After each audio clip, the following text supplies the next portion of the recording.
आप सबको जैसे कि जानकारी है कि वीडियो एक वायरल हो रहा है जिसमें ब्राह्मण समाज के प्रति बहुत ही अपमानजनक टिप्पणी की गई है कि ब्राह्मण समाज के जो पुरोहित वहाँ पूजा पाठ करने घरों में जाते हैं वो छेड़छाड़ करते हैं। ये एक बहुत ही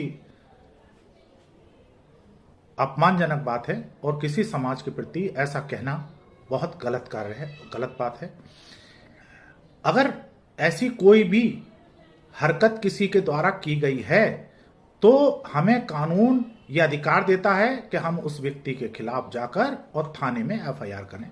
एक संवैधानिक व्यवस्था बनी हुई है, उसके तरह से हम उस संवैधानिक व्यवस्था का इस्तेमाल करते हुए उसको दंडित कराएं।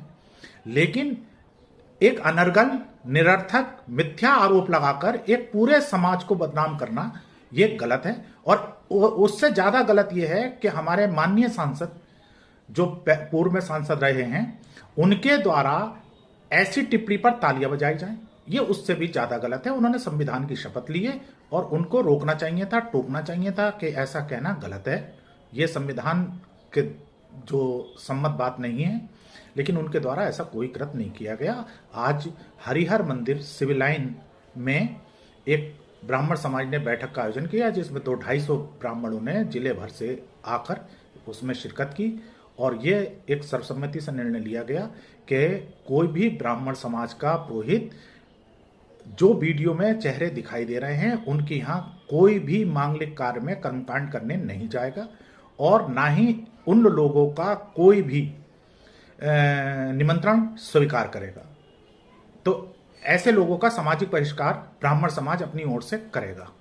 एक निर्णय ये लिया गया और दूसरा निर्णय ये लिया गया कि एक हम लोगों ने एक तहरीर पुलिस अधीक्षक निवास पर जाकर एसपी साहब को दी है और उनसे अनुरोध किया है कि आप इस पर कानूनी कार्रवाई करें।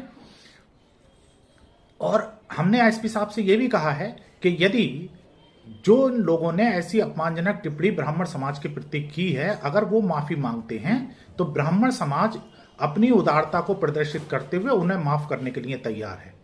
तो हम इस बात को कोई तूल देना नहीं चाहते, जातीय वैमनस्यता फैलाना नहीं चाहते। हम सिर्फ ब्राह्मणों की सामाजिक सुरक्षा मिले, ब्राह्मणों के प्रति कोई नफरत या विद्वेष की भावना ना फैले, हम इसके लिए काम करना चाहते हैं। और यही आश्वासन हम प्रशासन से चाहते हैं और हम माननीय सांसद से भी ये अनुरोध करते हैं कि वो भी अपनी उदारता को प्रदर्शित करते हुए जो भूलवश या अनजाने में उनसे जो गलती हो गई है उस सभा के दौरान या उद्दलित होकर उन्होंने वो तालियां पीट दी हैं, तो हम उनसे कहेंगे कि वो आकर और खुले हृदय से अपनी बात को यहाँ एक क्षमा याचना करें, अपना एक खेद व्यक्त करें, तो हम ब्राह्मण समाज उससे संतुष्ट हो जाएगा और हम अपनी जो भी तहरीर है हम अपनी वापस ले लेंगे और समाज में समरसता कायम कराना हमारा उद्देश्य है। और अगर नहीं होता तो जो संवैधानिक दायित्व हमें अधिकार हमें मिले हुए हैं हम उन संवैधानिक अधिकारों का प्रयोग करते हुए हर स्तर पर ब्राह्मण समाज के अपमान के प्रति संघर्ष करने के लिए तैयार हैं। पूरा ब्राह्मण समाज एकजुट है और किसी भी कीमत पर किसी भी व्यक्ति के द्वारा ऐसी अपमानजनक टिप्पणी को ब्राह्मण समाज बर्दाश्त नहीं करेगा। इतना ही कहना, धन्यवाद। वो था ना पंडितों को बैठाने के घर में हवन कीर्तन करने का, ये वो और वो ही तुम्हारी बेटियों पर नजर डालते हैं। ये बात 100% सही है।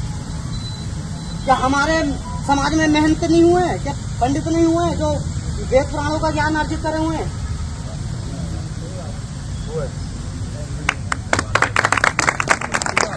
तो हम तुम लोग उन्हीं को ही पैसा देते हैं, उनको ही आर्थिक स्थिति में मजबूत करते हैं। और आज मेहंदीपुर वाला जो मामला